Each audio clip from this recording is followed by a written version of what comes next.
Hello guys, welcome back to my YouTube channel Standout Classes. So in this video I will be completing chapter 1 of statistics, which is the base of statistics. And it's the previous video I have already discussed 3/4 of the chapter with you, and this is the last segment of this chapter which we are going to discuss in this video. In this video I will be discussing with you, as you can see, scope of statistics and one more topic, that is importance of statistics. So यही दो topic आपके last बचे हैं. So let's get started. सबसे पहला topic है आज का हमारा स्कोप ऑफ स्टैटिस्टिक्स. अब स्कोप ऑफ स्टैटिस्टिक्स मतलब स्कोप एज एन स्टैटिस्टिक कितनी बाउंड्री तक आपका एक्सटेंडेड है. स्कोप ऑफ स्टैटिस्टिक्स के अंदर हमें तीन चीजें पढ़नी है. Firstly we will study nature of statistics, then we will study subject matter of statistics and then we will study limitations of statistics. ये सारी चीजें किसके अंडर आ रही हैं? स्कोप ऑफ स्टैटिस्टिक्स के अंडर आ रही हैं. आई होप गाइस ये समझ आ गया कि हम क्या पढ़ने वाले हैं.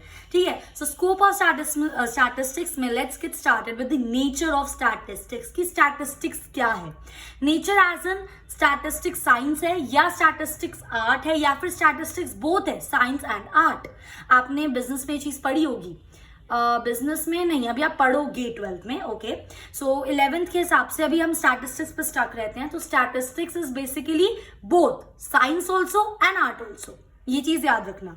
ठीक है. Statistics is both science also and art also. अब वो साइंस कैसे और वो आर्ट कैसे, ये समझो. स्टैटिस्टिक्स को हम साइंस इसलिए बोलते हैं because it studies numerical data in a systematic manner. क्योंकि वो एक proper numbers, numerical data, quantitative data को स्टडी करता है एक सिस्टमैटिक मैनर में. इसलिए हम स्टैटिस्टिक्स को क्या बोलते हैं? साइंस बोलते हैं. सिमिलरली स्टैटिस्टिक्स आर्ट भी है, पर वो आर्ट क्यों है? Because as it relates the quantitative data with the real life problem.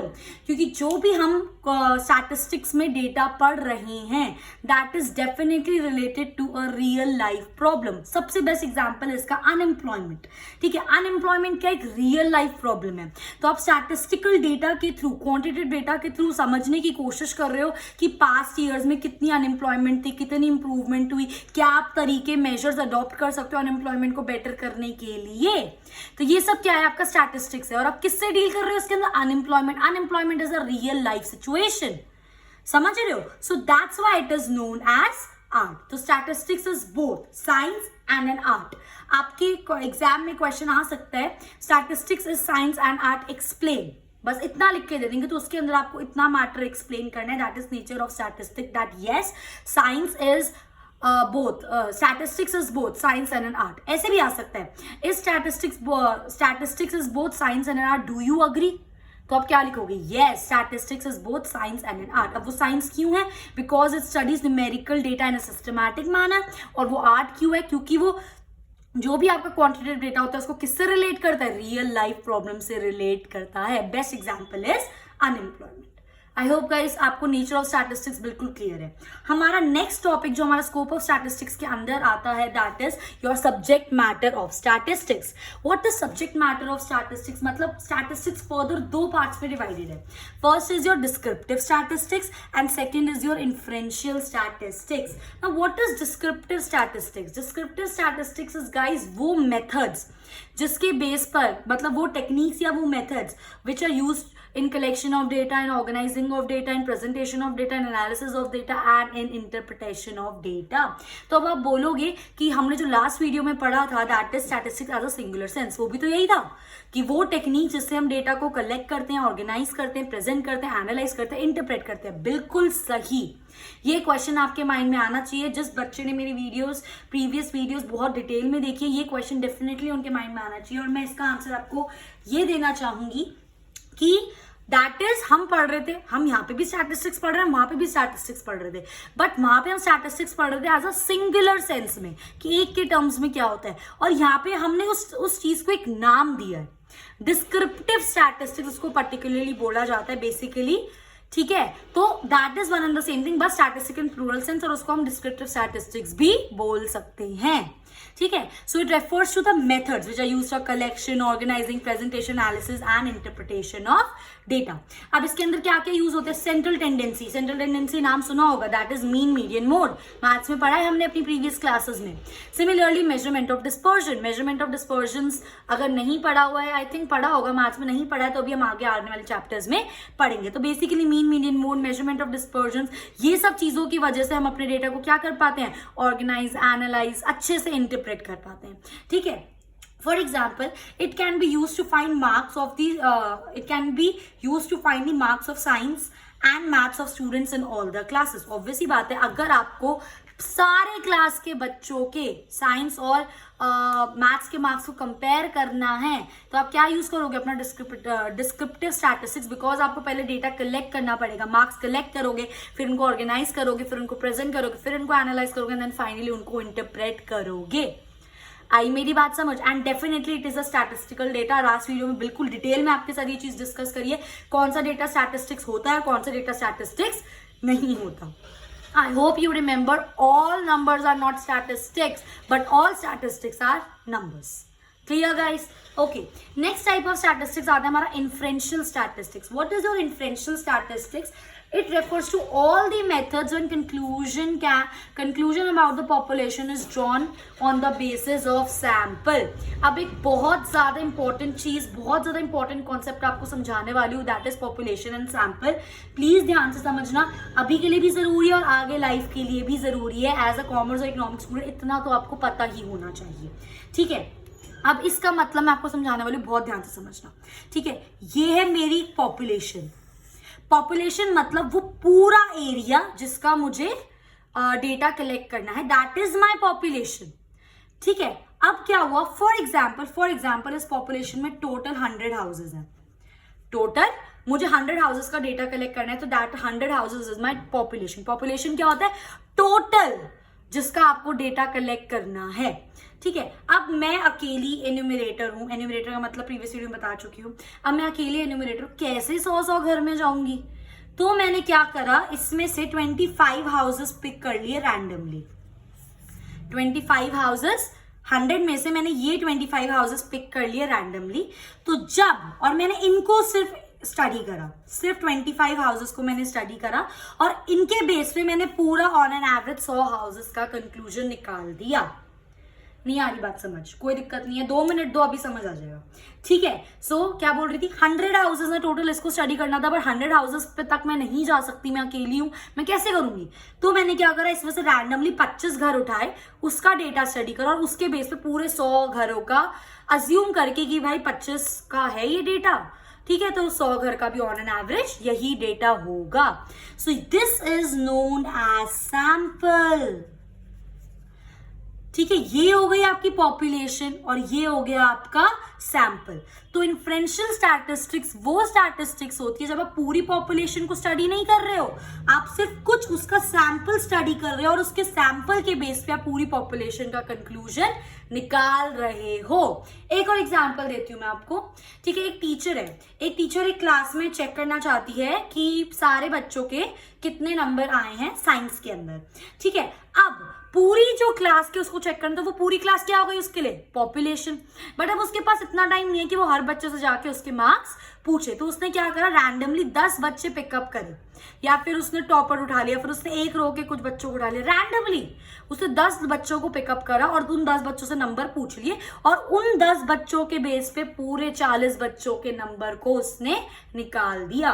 मतलब जब आप सैंपल को स्टडी करके पूरी पॉपुलेशन का रिजल्ट निकाल देते हो, सिर्फ आप पूरी पॉपुलेशन को स्टडी नहीं कर रहे हो, आप पॉपुलेशन का कुछ part that is sample study कर रहे हो और उसके बेस पे पूरी पॉपुलेशन का रिजल्ट जब आप निकाल देते हो अज्यूम कर ऑन एन एवरेज, ठीक है, that is known as inferential statistics. अब ये चीज आपको बिल्कुल अच्छे से समझ आ गई होगी एंड ये चीज अब हम नेक्स्ट चैप्टर में बहुत डिटेल में पढ़ेंगे, तो प्लीज इसको समझना अच्छे से। नहीं आया तो डेफिनेटली कमेंट बॉक्स में मुझे बताना, I definitely answer your queries. So let's move on. So अब मैंने आपके साथ नेचर ऑफ स्टैटिस्टिक्स डिस्कस कर लिया, मैंने आपके साथ subject matter of statistics discuss कर लिया। Now I am going to discuss with you limitations of statistics. Limitations as in drawbacks of statistics. हर चीज के अपने प्रॉन्स एंड कॉन्स होते हैं, हर चीज़ के अपने एडवांटेजेस एंड डिसएडवांटेजेस होते हैं। सिमिलरली स्टैटिस्टिक्स के भी अपने एडवांटेजेस है जो भी हम नेक्स्ट टॉपिक में पढ़ेंगे, और इसके खुद के लिमिटेशंस मतलब ड्रॉबैक्स भी हैं। Now what are the limitations of statistics? सबसे पहली बात, its study of numerical facts only. हम स्टार्टिंग ऑफ द चैप्टर से ये चीज़ पढ़ते आ रहे हैं कि स्टैटिस्टिक्स में हम सिर्फ क्वांटिटेटिव डेटा को कंसिडर करते हैं, हम क्वालिटेटिव डेटा को कंसिडर नहीं करते। बट ये चीज़ गलत है, क्योंकि क्वालिटेटिव एस्पेक्ट्स जो होते हैं आपके, वो भी कहीं ना कहीं आपके डेटा पे असर डालते हैं। तो जब भी आप कंक्लूजन ड्रॉ कर रहे हो, आप क्वालिटेटिव एस्पेक्ट को भी कंसिडर करो, पर स्टैटिस्टिक्स में हम वो चीज़ नहीं कर सकते। दैट्स वाई इसकी क्या है, एक लिमिटेशन है। So there are various qualitative phenomena which में अफेक्ट द रीजंस, विच में अफेक्ट द रिजल्ट्स। बहुत सारे से क्वालिटेटिव चीजें हो सकती है जो आपके रिजल्ट को अफेक्ट कर रही है, but it is not considered. ठीक है, नेक्स्ट आता है study of aggregates only. Aggregates मतलब टोटल, ठीक है। It does not study statistical fact related to one unit. इसको एक एग्जाम्पल से समझते हैं, उससे और बेटर समझ आएगा। फॉर एग्जाम्पल मैंने आपको बोला एक टीचर की जो इनकम है वो 50,000 रुपये महीना है। अब ये जो एक स्टेटमेंट है, क्या ये एक स्टैटिस्टिकल डेटा है गाइस? ठीक है, थोड़ा और इसको अच्छे से बता पुट अप करती हूँ मैं आपके लिए कि एक टीचर, मुझे पता लगाना है कि एक टीचर 5 साल में ऑन एन एवरेज कितना अर्न करती है। ठीक है, और उसके लिए उसकी पर मंथ इनकम कितनी है, 50,000 रुपीज है, और हर साल वो 10% से इंक्रीमेंट हो रही है। मतलब अगर फर्स्ट ईयर 50,000 थी, अब अगले साल वो 10% से बढ़ गई। 50,000 का 10% 5,000, मतलब 50,000 थी अब 55,000 हो गई। फिर अगले साल वो 5,500 से बढ़ गई। ठीक है, 10% से इंक्रीमेंट हो रही है हर साल। तो क्या ये डेटा स्टैटिस्टिकल डेटा है? 110% ये जो डेटा है स्टैटिस्टिकल डेटा है। क्यों? क्योंकि इस डेटा में सबसे पहली बात है नंबर इन्वॉल्व है, secondly we have a predetermined objective, thirdly we can compare, and fourthly हमारे पास टोटलिटी ऑफ डेटा है, हर साल का मेरे पास डेटा है। तो ये स्टैटिस्टिकल डेटा तो 110% हुआ ही हुआ। ठीक है, बट स्टैटिस्टिक्स के टर्म्स में इसको हम एक स्टैटिस्टिकल डेटा नहीं मानेंगे। क्यों? बात को समझो, क्योंकि हम यहाँ पे सिर्फ एक टीचर की बात कर रहे हैं। समझ आ रही है मेरी बात? अगर यही मैं बोल दूं कि मुझे पूरे स्कूल में जितनी टीचर्स है उनका निकालना है, तब ये एक स्टैटिस्टिकल डेटा बनेगा। तो अगेन ये इसकी लिमिटेशन हो गई कि एक यूनिट, एक इंडिविजुअल से रिलेटेड अगर आप रिजल्ट को स्टडी कर रहे हो, उसका क्या फायदा होगा, क्या कंक्लूजन निकालोगे? समझ रहे हो मेरी बात में क्या बोलने की कोशिश कर रही हूँ? ठीक है, सो ये इसकी अगेन लिमिटेशन होगी दैट स्टैटिस्टिक्स एक पूरा ग्रुप या aggregate of data, totality of data को स्टडी करता है। एक इंडिविजुअल एक यूनिट पे वो जो डेटा होगा, भले ही वो स्टैटिस्टिकल डेटा हो, बट हम उसको स्टडी नहीं कर सकते। तो ये अगेन क्या होगी, इसकी एक लिमिटेशन। आई मेरी बात समझिए? सिर्फ एग्रीगेट को स्टडी करेगा, एक सिंगल अगर आपके पास स्टैटिस्टिकल डेटा है उसको स्टडी नहीं करेगा। आपके पास ग्रुप ऑफ स्टैटिस्टिकल डेटा होना चाहिए, तभी उसको स्टडी करेगा। क्लियर? नेक्स्ट आता है हमारा homogeneity of data and essential requirement. What do you mean by homogeneous and heterogeneous? दो वर्ड्स होते हैं हमारे, एक होता है हमारा होमोजीनियस, एक होता है हमारा हेट्रोजीनियस। होमोजीनियस का मतलब होता है guys similar, exactly same, and heterogeneous का मतलब होता है हमारा मतलब डिफरेंट। अब जब आप स्टैटिस्टिकल डेटा कलेक्ट कर रहे हो, आपको मैंने आपको लास्ट वीडियो में बताया था, कंपेयर हम उनको तभी कर सकते हैं व्हेन वो सेम यूनिट पर हो, सेम प्लेटफॉर्म पर हो, मतलब वो सेम हो। ठीक है, फॉर एग्जांपल मैं आपको बोल दूं कलेक्शन ऑफ व्हीट इन जनवरी को मैं कंपेयर कर रही हूँ कलेक्शन ऑफ कॉटन इन जनवरी से, मैं नहीं कर सकती compare, because cotton and wheat are heterogeneous, they are different. But अगर मैं आपको बोल दूं कि I'm comparing production of wheat in Assam in January as compared to production of wheat in Punjab इन जनवरी, अब मैं कर सकती हूँ बिकॉज वीट की यहाँ पर बात हो रही है। तो देयरफॉर होमोजेनिटी बहुत जरूरी है स्टैटिस्टिकल डेटा में, अदरवाइज आप उसको कंपेयर नहीं कर सकते, और अगर आप किसी डेटा को कंपेयर नहीं कर सकते तो वो आपका स्टैटिस्टिक्स नहीं है। आई होप गाइज ये चीज आपको समझ आ रही है। ठीक है, तो अगेन ये इसकी लिमिटेशन है, ये हेट्रोजीनियस डेटा जो डिफरेंट डेटा होता है उसको कंसिडर नहीं करता। नेक्स्ट आता है आपका results are true only on the basis of an average. इसका मतलब क्या है कि जो आप स्टैटिस्टिकल डेटा या जो स्टैटिस्टिकल रिजल्ट निकालते हो वो एरर फ्री नहीं होता। दैट मीन्स उसके अंदर ये बिल्कुल 100% कहीं हेंस प्रूव्ड नहीं है कि जो आपने डेटा कलेक्ट करा है, जो आपने कंक्लूजन निकाला है वो 110% सही है। ऐसा नहीं होता, because they are not valid under all conditions. जो हम डेटा कलेक्ट कर रहे हैं, जो हम स्टडी कर रहे हैं, वो जरूरी नहीं है हर कंडीशन में सेटिस्फाई करें। ठीक है, इसलिए therefore most of the findings are true on an average. मतलब कि मोस्ट ऑफ द जो डेटा, जो कंक्लूजन हम निकालते हैं, एक हद तक वो ट्रू होता है, वो 110% ट्रू नहीं होता। इसका रीजन क्या है? क्योंकि वो हर कंडीशन में सेटिस्फाई नहीं होता, हर कंडीशन में वैलिड नहीं होता। That's why results are true only on the basis of the average. I hope guys ये चीज आपको क्लियर है। जैसे कि मैंने यहाँ पर एग्जाम्पल लिया था 50,000 पर एनम, वाई मतलब इनकम ऑफ द पीपल। ठीक है, अब हमने एक सर्वे करा और उसमें हमने निकाला ऑन एन एवरेज इंडिया के अंदर 50,000 रुपए एक साल की पर एनम लोगों की इनकम है। अब ये चीज 110% सही नहीं है, क्योंकि इंडिया में हर एक बंदा ऐसा नहीं है जो साल का 50,000 रुपए कमाता है। कोई 50 से ज्यादा भी कमाता है, कोई 50 से कम भी कमाता है। तो ऑन एवरेज ही सही हो सकता है कुछ परसेंट लोग 50,000 रुपए साल का कमाते, पर सारे नहीं कमाते। तो अगेन ये जो आपका डेटा था, ये जो आपकी फाइंडिंग्स थी, वो ऑन एन एवरेज सही है, 100% वो चीज सही नहीं है।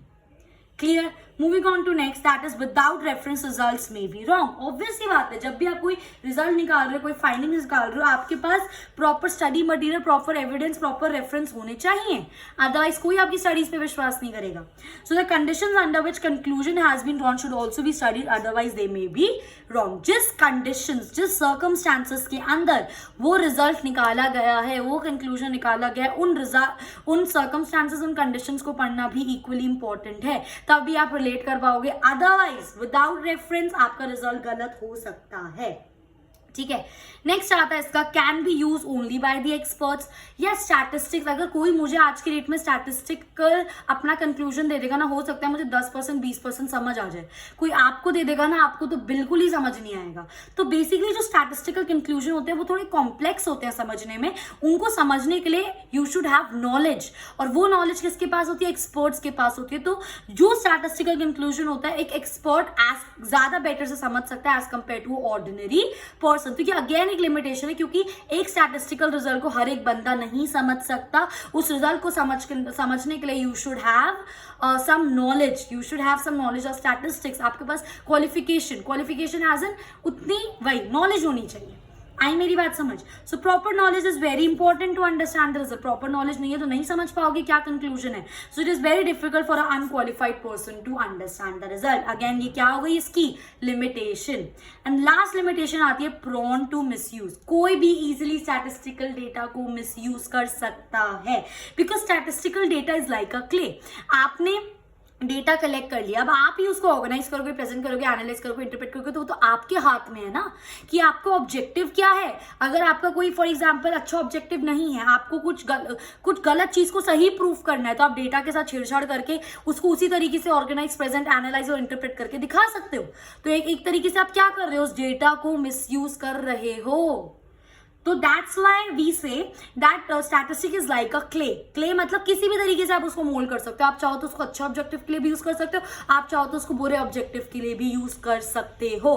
तो statistical data can be easily misused. ठीक है, misuse of stats is very common. It's like a clay, can be moulded in any form. वो आप पे डिपेंड करता है आप उसको कैसे यूज करना चाहते हो। आई मेरी बात समझ? So this was all about the limitations of statistics, and last topic of this chapter is guys importance of statistics. Advantages भी समझ सकते हो, या फिर देसी भाषा में कि statistics क्यों जरूरी है। ठीक है, पढ़ते हैं। सबसे पहला चीज quantitative expressions of economic problem. कोई भी आपकी इकोनॉमिक प्रॉब्लम है, आपकी पॉवर्टी हो गई, आपकी अनएम्प्लॉयमेंट हो गई, आपकी पॉपुलेशन हो गई, इलिटरेसी हो गई, इतनी सारी इकोनॉमिक प्रॉब्लम है कंट्रीज में। तो उन इकोनॉमिक प्रॉब्लम को समझने के लिए, उन इकोनॉमिक प्रॉब्लम का सोल्यूशन निकालने के लिए हमारे पास कुछ नंबर्स, कुछ क्वांटिटेटिव डेटा होना चाहिए। तो स्टैटिस्टिक्स हमको वो प्रोवाइड करता है। स्टैटिस्टिक्स हमको इकोनॉमिक प्रॉब्लम्स की डेटा कलेक्ट करने में हेल्प करता है, जिसकी वजह से हम उसको अच्छे से स्टडी कर सकते हैं और उसको अच्छे से एनालाइज कर सकते हैं। ठीक है, तो quantitative expressions give better understanding of the problem. और ये क्वांटिटेटिव एक्सप्रेशंस कौन प्रोवाइड करता है हमें? स्टैटिस्टिक्स। आई मेरी बात समझ। नेक्स्ट आता है इंटरसेक्टोरल एंड इंटरटेम्पोरल कंपैरिजन। ध्यान से समझना, इंटरसेक्टोरल कंपैरिजन, सेक्टोरल मतलब when you are doing comparison between more than one sector. ठीक है, जैसा कि मैंने बोला कि मैं अनएम्प्लॉयमेंट को कंपेयर कर रही हूँ between rural and urban areas. ठीक है, तो ये क्या हो गया मेरा intersectoral comparison. At the same time intertemporal comparison का मतलब होता है जब आप, जैसे अनएम्प्लॉयमेंट का मैंने एग्जांपल लिया, मैं अनएम्प्लॉयमेंट का समझना चाहती हूँ कि अनएम्प्लॉयमेंट अब बढ़ी है कम हुई है, क्या सीन है, ये चीज मैं समझना चाहती हूँ। तो विद टाइम, ओवर टाइम, 1 साल 2 साल 5 साल में मैं समझना चाहती हूँ कि जो आपकी अनएम्प्लॉयमेंट है वो बढ़ी है कम हुई है, क्या सीन है। तो ओवर टाइम जब आप कोई कॉन्सेप्ट समझना चाहते हो तो that is your intertemporal. Temporal means time. ठीक है, इसका एग्जाम्पल है different plan periods between rural and urban areas. मतलब डिफरेंट टाइम पीरियड्स हमने क्रिएट करे ये समझने के लिए रूरल और अर्बन एरियाज में कितनी अनएम्प्लॉयमेंट है, कितना बेटर हुआ या कितना वर्स्ट हुआ। आई मेरी बात समझ। 2 लाइन में अगर मैं आपको बताऊं, इंटरसेक्टोरल मतलब when you are comparing the same thing between 2 sectors like urban and rural. And intertemporal मतलब इसमें सेक्टर की कोई कंपल्शन नहीं है, बट आप ओवर टाइम मेजर कर रहे हो, ओवर टाइम आपको इकोनॉमिक प्रॉब्लम को पढ़ना चाह रहे हो, दैट इज इंटरटेम्पोरल। आई मेरी बात समझ। नेक्स्ट आता है working out cause and effect relationship. Statistics tries to understand cause and effect relationship. मतलब समझो इस बात का कि जो स्टैटिस्टिक्स होता है, जब आपका कोई चीज हो गई तो वो उस चीज को जानने की कोशिश करता है कि भाई इस चीज का क्या रीजन रहा जो ये हुआ। या फिर उल्टा भी समझ सकते हो कि कोई चीज होने वाली है तो वो इस चीज को पहले से बताने की आपको कोशिश करता है, स्टैटिस्टिक्स समझाने की कि इसका क्या इफेक्ट हो सकता है। सो बेसिकली स्टैटिस्टिक्स क्या क्रिएट कर रहा है, कॉज और इफेक्ट रिलेशनशिप क्रिएट कर रहा है बिटवीन द डेटा। क्लियर, इतना ही आपको करना है ये। ठीक है, नेक्स्ट आता है आपका construction of economic theory and economic model. Obvious है ये तो बात। इकोनॉमिक थ्योरीज या मॉडल्स क्या होते हैं जो यूनिवर्सल हो जाते हैं, जो हर जगह पे अप्लाई कर सकते हो, दैट इज इकोनॉमिक थ्योरी या इकोनॉमिक मॉडल। मैंने यहाँ पे लिखा भी है, economic theories are statistical relationship between different sets of statistical data. मतलब जब आप डेटा के बीच में एक यूनिवर्सल रिलेशन बना देते हो, जो चीज हर जगह मानी जाएगी, जिस चीज की हर जगह मान्यता होगी, that is economic theory, economic model. तो आपको इकोनॉमिक थ्योरी, इकोनॉमिक मॉडल कौन क्रिएट करने में हेल्प करता है? स्टैटिस्टिक्स, क्योंकि वो आपको वो डेटा प्रोवाइड करता है। उस डेटा की आप स्टडी करते हो, उसको एनालाइज करते हो, उसके बाद आप जो कंक्लूजन निकालते हो, अगर वो कंक्लूजन यूनिवर्सली एप्लीकेबल है, हर जगह एप्लीकेबल है, तो वो किस में बदल जाता है? इकोनॉमिक थ्योरी, इकोनॉमिक मॉडल में। सबसे बेस्ट एग्जांपल है your inverse relationship between demand and price. हमने माइक्रो में पढ़ा है डिमांड और प्राइस में इनवर्स या नेगेटिव रिलेशनशिप है। प्राइस बढ़ेगा, डिमांड कम होगी, प्राइस कम होगा, डिमांड बढ़ेगी। ये चीज हमने पढ़ी है, पर आपने सोचा ये चीज आई कहां से?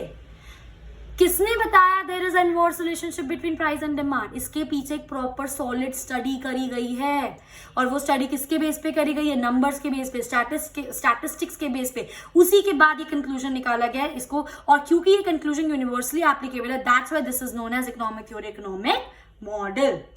आई होप गाइस ये चीज आपको क्लियर है। ठीक है, moving on to next, that is economic forecasting. Forecasting means predicting कि फ्यूचर में क्या होगा। तो ऑब्वियसली बात है, when we are studying something, हम कोई डेटा पढ़ रहे हैं, हम किसी चीज को एनालाइज कर रहे हैं, तो उसके बेस पे हम लोग एक अनुमान, हम लोग तो नहीं, इकोनॉमिस्ट जो होते हैं वो एक अनुमान लगा सकते हैं कि फ्यूचर में क्या होगा, और उसके हिसाब से हम पहले से क्या कर सकते हैं? प्लानिंग कर सकते हैं उस चीज से डील करने के लिए। आ रही है बात समझ?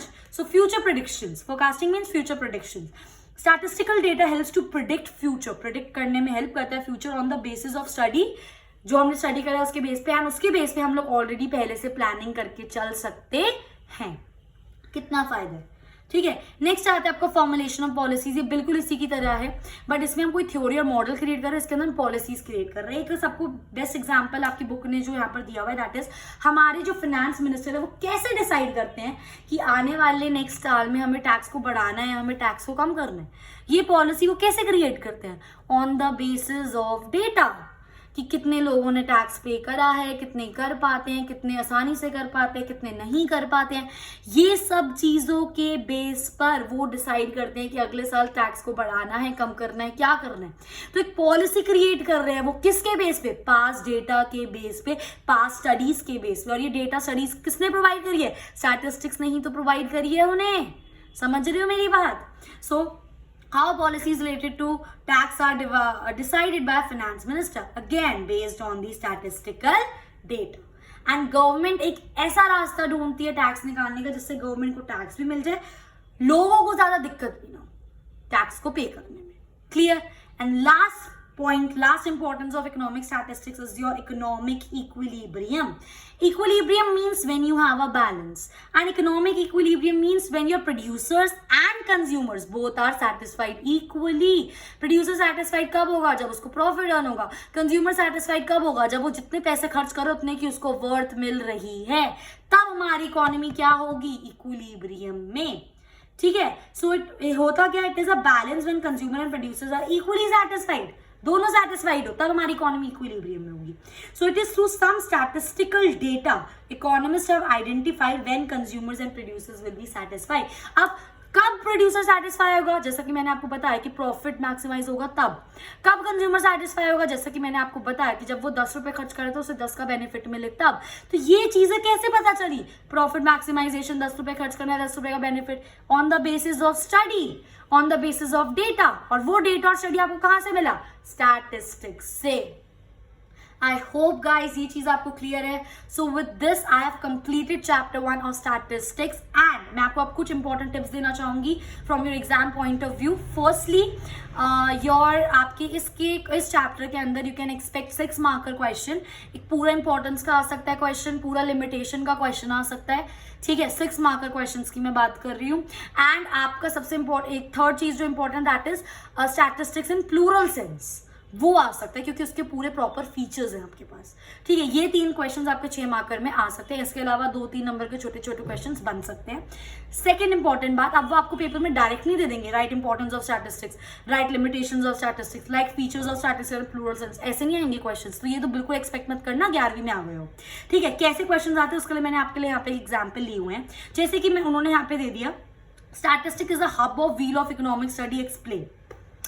Statistics is a hub or wheel of economic study explain. जिस बच्चे ने अच्छे से पढ़ लिया वो भी कभी कभार चूक जाते भाई इस और ये क्वेश्चन आपका 6 नंबर का आ गया. भाई इस क्वेश्चन में लिखना क्या है और 6 नंबर का क्वेश्चन है, ऐसे क्वेश्चन आएंगे. तो you have to analyse the statement. देखो क्या लिखा है, statistic is the hub wheel of economic study. मतलब statistic is the basic hub wheel, major centre wheel. Economic studies के चारों ओर घूमती है, मतलब इतना जरूरी है. तो इसके अंदर हमें क्या लिखना है? Importance of statistics. सोच सकते थे आपकी स्टेटमेंट में इकोनॉमिक इंपॉर्टेंस ऑफ स्टैटिस्टिक्स आएगा. यही चीज आपको बिल्डअप करनी है जिसमें मैं आपकी हेल्प करूंगी. नेक्स्ट आपका आ सकता है misuse of statistics one of its greatest disadvantage. ये क्वेश्चन आ सकता है 2 नंबर में या फिर 6 नंबर में. ठीक है, अब देखो अगर ये 2 नंबर में आता है misuse of statistics one of its great disadvantage, तो एकदम से आपके माइंड में क्लिक होना चाहिए हाँ भाई जब लिमिटेशंस ऑफ स्टैटिस्टिक्स पढ़ी थी उसका लास्ट टॉपिक था मिसयूज ऑफ स्टैटिस्टिक्स, तो वो लिख दो तो 2 नंबर मिल जाएंगे. पर अगर यही क्वेश्चन 6 नंबर में आ जाता है, क्या लिखोगे? कितना बड़ा करोगे उस इतने से पैराग्राफ को? तो इसके अंदर आपको क्या लिखने पड़ेंगे? Limitations of statistics, 6 point minimum. क्योंकि इसने डिसएडवांटेज बोले हमें, और हमें जो डिसएडवांटेज पता है वो तो लिमिटेशंस ऑफ स्टैटिस्टिक्स, तो वो लिख दो. आ रही है मेरी बात समझ? पेपर में कैसे आएगा? तो इस तरीके से आपको अपने एग्जाम के लिए प्रिपेयर करना है. एंड एक छोटी सी मोस्ट इंपॉर्टेंट टिप दूंगी मैं आपको, जब भी आप फीचर्स पढ़ते हो, लिमिटेशंस पढ़ते हो, इंपॉर्टेंस पढ़ते हो, तो स्टार्टिंग का एक पैराग्राफ होता है, फिर पॉइंट स्टार्ट होते हैं और एंडिंग का कंक्लूडिंग पैराग्राफ होता है. तो हमेशा वो पेपर में क्या करते हैं स्कूल वाले, स्टार्टिंग के पैराग्राफ में से कोई लाइन उठा के लिख देंगे एक्सप्लेन, या लास्ट के कंक्लूडिंग पैराग्राफ में से कोई लाइन उठा के लिख देंगे एक्सप्लेन. तो आपको समझ ही नहीं आता उसके अंदर लिखना क्या है. तो आपको वो चीजें ध्यान रखनी है, उन चीजों को एनालाइज. ये जो स्टेटमेंट है ना, ये मैंने कंक्लूडिंग पैराग्राफ में से उठाई है इंपॉर्टेंस ऑफ स्टैटिस्टिक्स के. ठीक है, तो ऐसे दे देते हैं वो आपको. तो आपको ये चीज पता होनी चाहिए उनसे डील कैसे करना है. तो उनको अच्छे से पढ़ना. कोई भी डाउट होता है मुझे कमेंट करके बताना. I will definitely answer your queries. So I hope statistics का बेस आपका अच्छे से सेटअप हो गया होगा. In my next video I will be starting with the chapter 2. So if you like my video, please do like, share with your friends, and if you have not subscribed yet, please do subscribe my channel Standout Classes for more latest videos of class 11th and 12th. So thanks for watching.